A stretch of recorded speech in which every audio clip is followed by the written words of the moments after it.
In this video, we're going to talk about the citric acid cycle. And by the time we're done talking about it, I want you to be able to do the following. Be able to draw each structure from memory. So if I were to give you a blank sheet of paper, I expect that you would be able to draw out the structure from memory of each of the intermediates and name each of the 8 enzymes. I want you to be able to follow the carbons of acetyl-CoA as far as possible through the cycle. I want you to be able to describe the role of oxaloacetate in the citric acid cycle. Is it a product? Is it a reactant? I want you to be able to list all the products, as in what ATP is, how much ATP, how much NADH, how much FADH2, etc. What does it mean that the TCA cycle is amphibolic? What are anaplerotic reactions and why are they necessary? And I want you to list some molecules that the intermediates of the citric acid cycle can be used to make.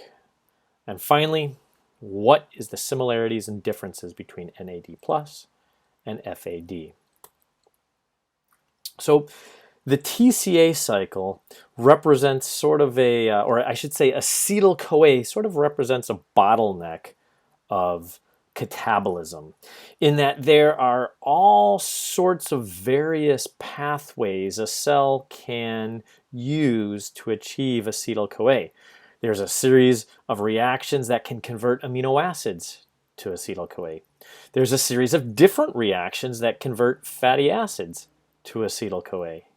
We already looked at the reactions necessary for glucose to be turned into acetyl-CoA. So there's lots of different ways to get to acetyl-CoA, but once we're there, once we're at acetyl-CoA, all we have is the citric acid cycle to continue the oxidation of carbons within acetyl-CoA. So there's essentially 2 phases of the citric acid cycle. And the first is the introduction of the 2 carbons from acetyl-CoA and their loss. So what we have is the 2 carbons of acetyl-CoA bond to the 4 carbons of oxaloacetate to make citrate. Now that's 6-carbon molecule. We then oxidize the citrate and decarboxylate that citrate twice. Once to release this CO2 here, once to release that CO2 there. So now we started with a 4-carbon molecule oxaloacetate, we added 2 carbons to it, and then we got rid of 2 carbons, or we oxidized 2 carbons as CO2, leaving us with another 4-carbon molecule, in this case here, succinyl-CoA. So the second part of the TCA cycle is nothing more than the rearrangement of this 4-carbon molecule, succinyl-CoA, back into oxaloacetate. And then that process can occur all over again. Now what that means, and this is super important to understand, is that oxaloacetate is not only a reactant of the reaction, in that you need it to begin the citric acid cycle to have something acetyl-CoA is going to bind to, but then it is also a final product. This is what makes the citric acid cycle a cycle. It's not linear. Oxaloacetate is both a reactant and a product, which means the only net effect of the citric acid cycle when you add acetyl-CoA to it is the oxidation of the 2 carbons from acetyl-CoA. You are neither producing or consuming a net number of oxaloacetate or a net number of any of the intermediates of the citric acid cycle. Okay, that's important to understand. Which means if I were to take 20 acetyl-CoAs and throw them into the citric acid cycle, I would end up with 40 CO2s, but what would be the net production of oxaloacetate? 0. Because for each one of those 20 acetyl-CoAs, an oxaloacetate would go in, that's -1, and an oxaloacetate would come out, that's +1. -1 plus 1 is 0. So no matter how many times we run the citric acid cycle, we never produce a net amount of oxaloacetate or fumarate, or malate or fumarate or any of those intermediates. Super important to understand, and we'll come back to that, why that's important a little bit later. Okay, so the first reaction, like we just saw, is the condensation of oxaloacetate, a 4-carbon molecule, and the 2 carbons from acetyl-CoA, that acetyl group. And so here we have acetyl-CoA. There's, in green, are the 2 carbons that had come from glucose, for example. And there is oxaloacetate. And what we get is this carbon here of this methyl group attacks one of the carboxyl groups here, and we lose our CoA that can be recycled and used again in the pyruvate dehydrogenase complex. And so now what we end up with is citrate, or also known as tricarboxylic acid. Tri as in here's 1, here's 2, and here's 3 carboxyl groups. Each one of those carboxyl groups is themselves attached to a carbon. That middle of the 3 carbons is attached to a hydroxyl group. So make sure that you draw this out and you get a feel for the patterns that are occurring. Now, this reaction is one of the 3 irreversible reactions of the citric acid cycle. Okay, reaction number 2A and 2B. Sometimes in textbooks they show this in 2 different steps. It's reaction number 2. And what we're doing is simply moving this hydroxyl group to a different carbon. So moving this hydroxyl group to this carbon right here. Okay, that's catalyzed by an enzyme called aconitase. And under standard conditions, it's got a delta G of about plus 6.3. Now, you don't have to memorize that. This is a dehydration-hydration reaction. All we're doing is just moving a hydroxyl group from one place to another. Reaction number 3 is the first of 2 oxidative decarboxylations, meaning 2 things are happening. Number 1, we're losing one of our carboxyl groups. Number 2, we are oxidizing the molecule. And we're using a molecule, or an enzyme called isocitrate dehydrogenase. So dehydrogenases are always going to be enzymes that use a specific cofactor, NADH, and some of the other dehydrogenases uses FADH2 that we'll be looking at a little bit later.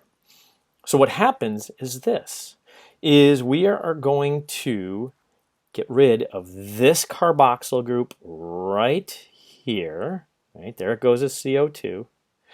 And we are then oxidizing this carbon right here. And by oxidizing, I mean we are going from the carbon bound to a hydroxyl group to that carbon being double bound to an oxygen, to being a carbonyl carbon. When we go from a hydroxyl to a carbonyl, that is oxidizing the molecule. Notice that in green are the 2 carbons we got from acetyl-CoA. And that at the end of it, even though we lose a CO2, it's not one of the carbons from acetyl-CoA that's lost. It's instead one of the carbons that was from oxaloacetate, which means that stoichiometrically, what we have is acetyl-CoA going in, and then the 2 carbons of acetyl-CoA being oxidized. That's stoichiometrically, but literally, it's not the exact same 2 carbons. Okay, eventually, these carbons of acetyl-CoA will be oxidized, but it'll be a few rounds later within the citric acid cycle. So it's important to understand that it's stoichiometrically that 2 carbons go in via acetyl-CoA and 2 carbons come out as CO2. All right, that was our second of 3 irreversible reactions and an example of oxidative decarboxylation. And the product is alpha-ketoglutarate. That is the only 5-carbon molecule in the citric acid cycle. Next, reaction 4. And what we're doing is we're converting alpha-ketoglutarate into succinyl-CoA. And it's another example of an oxidative decarboxylation reaction in which we are now losing this carboxyl group down here. Notice again, it's not one of the carbons from the acetyl-CoA that we just added. And in addition, when we remove this, we are replacing it with a CoA. We are activating this 4-carbon molecule that we end up with, this succinyl-CoA. Now, alpha-ketoglutarate is an evolutionary relative to the pyruvate dehydrogenase complex. And so everything that happens in the pyruvate dehydrogenase complex is sort of happening here, meaning that, like the PDH complex, we are decarboxylating something. Boom, gone. Like the dehydrogenase complex, we are oxidizing something. Right? We are oxidizing this carbon right here, and we are holding those electrons with NAD plus to turn it to NADH. And finally, like the PDH complex, we are activating the final product by attaching a coenzyme A to it. So everything that happened in alpha-ketoglutarate also happens in the PDH complex. That's no coincidence, they are evolutionarily related enzyme groups. And this is our third and final irreversible reaction of the citric acid cycle. And now we are at a point here, succinyl-CoA is our first 4 carbon molecules after the addition of acetyl-CoA. We are back to the 4 carbons that will eventually be turned back into oxaloacetate. And so that's what I'm calling here phase 2. Phase 1 was all that oxidative decarboxylation, oxidizing the carbons that came from the acetyl-CoA. Now, all we're doing is rearranging that 4-carbon molecule back into oxaloacetate so that it can again be involved in another round of the citric acid cycle. All right, so reaction number 5 is catalyzed by succinyl-CoA synthetase. And this is a reaction in which the enzyme is going to take advantage of this high energy thioester bond. Remember, thioester bond, we have seen it at least 3 or 4 times now. And it's a high energy bond, and that high energy bond is what the enzyme is going to use to first take an inorganic phosphate and have a phosphorylated intermediate, and then transfer that phosphate group from this phosphorylated intermediate to GDP to make GTP, which is similar to an ATP. And as a byproduct, we have our CoA. Now, our 4-carbon molecule that we end up with, when we remove this CoA, we end up with an oxygen being connected, and so it becomes a carboxyl group. Okay, so this carbon double bonded oxygen becomes this. All right, 1, 2, 3, 4. 1, 2, 3, 4. And this molecule is called succinate. Now the problem is, succinate is a symmetrical molecule, and at this point we can no longer track which of these 2 carbons, this one and this one, or this one and this one, came from the acetyl-CoA at the beginning of the reaction. So we can no longer track acetyl-CoA.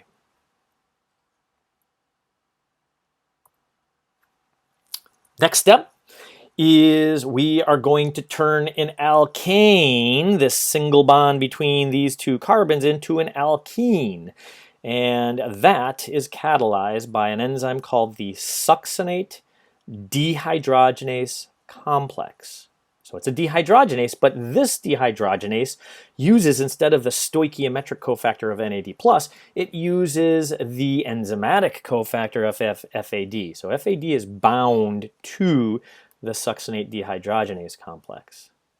And what it does is it oxidizes these two carbons here. So these two hydrogens become these two hydrogens of FADH2.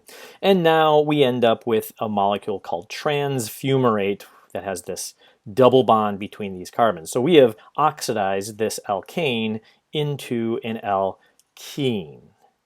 Now, we're going to learn something super important about succinate dehydrogenase a little bit later on, but it is an enzyme that is not only in the citric acid cycle, but it is also directly part of the electron transport chain within the inner membrane of the mitochondria.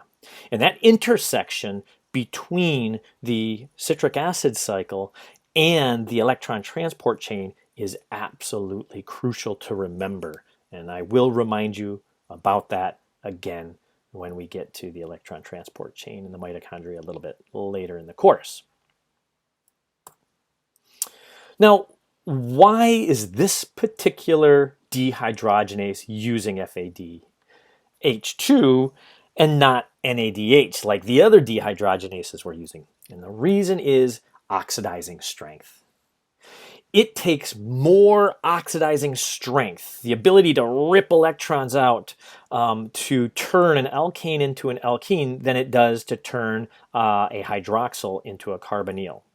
And FAD is a better oxidizer. It's a stronger oxidizer, and so that's why it's necessary for this particular reaction, whereas NAD+ is good enough for these particular reactions, turning alcohols into carbonyls. And so that's why that succinate dehydrogenase uses FAD instead of NAD+. Now, reaction number 7 is we're turning fumarate into malate. So we're turning that alkene back into an alkane using a molecule of water. So at the end of it, what we have done here is we've gotten rid of that double bond there. And that is a molecule called malate, again, 4-carbon molecule. And finally, reaction number 8. And a reaction that would normally, under standard conditions, be very endergonic is made exergonic because the very next reaction, right, which is the first reaction of the citric acid cycle, is super exergonic. Okay, so it's that linkage between those two reactions, that coupling, that allows this, what normally would be an extremely endergonic reaction, to actually be, under cellular conditions, to be exergonic. Now, what we're doing here is we're turning malate into our final product and our first reactant, oxaloacetate. And this is an oxidative reaction. We're using a dehydrogenase. In this case, there's our NAD+, and we are, as we have seen before, turning an alcohol into turning a hydroxyl into a carbonyl group. And in so doing, as we catalyze the oxidation of that, those electrons have to go somewhere. Where do they go? They go to our stoichiometric cofactor, NAD+, giving us NADH. So by the end of these 8 reactions, we have oxidized the 2 carbons of acetyl-CoA and then regenerated our oxaloacetate.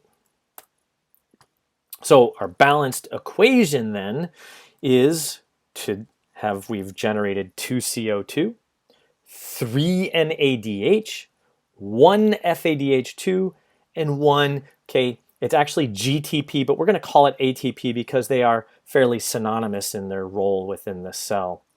And that's per acetyl-CoA, which means if we look at the oxidation of glucose, so the 6 carbons of glucose to 6 CO2, so this includes glycolysis, this includes pyruvate decarboxylation, this includes the citric acid cycle, what we end up with is 4 ATP through that process of substrate level phosphorylation that can immediately be used within the cell.